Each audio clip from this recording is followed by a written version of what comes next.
Hello, my friends. I'm testing something new here from Stockholm, Sweden.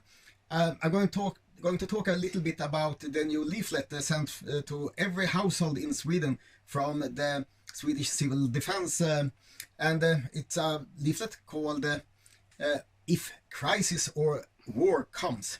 It has made some international impression. BBC has had news about it.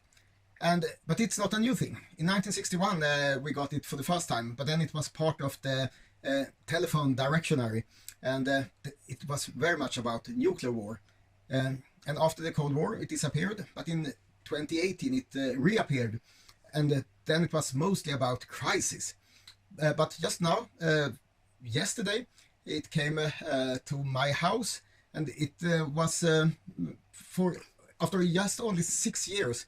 It is much more about war than crisis now.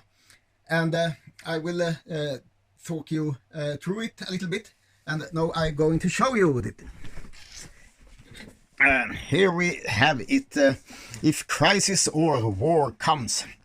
In 2018, it was 20 pages thick. Now it is 32 pages, and it's because it's more about war.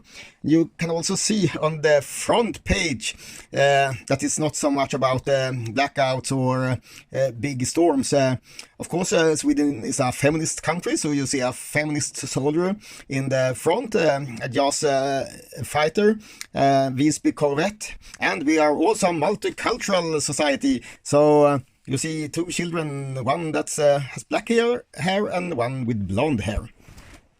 So let's see.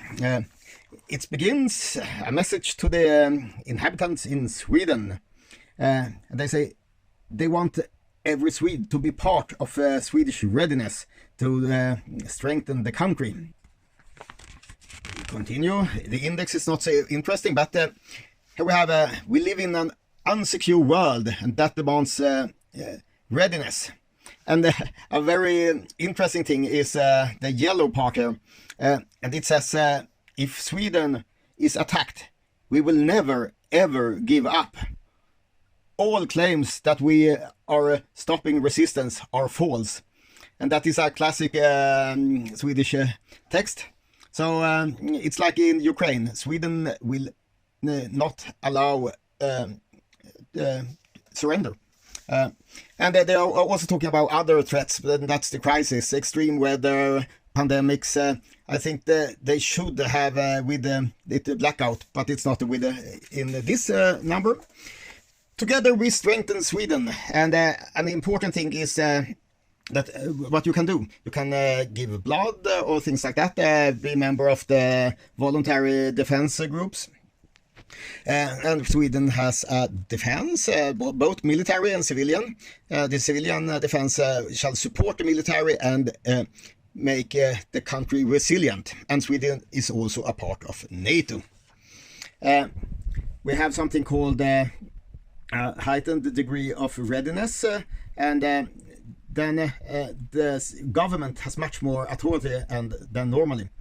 And we have also total defense duty for every Swede that are between 16 and 70.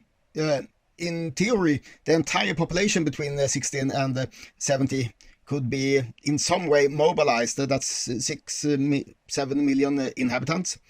But not very, very few of those would be in the military forces.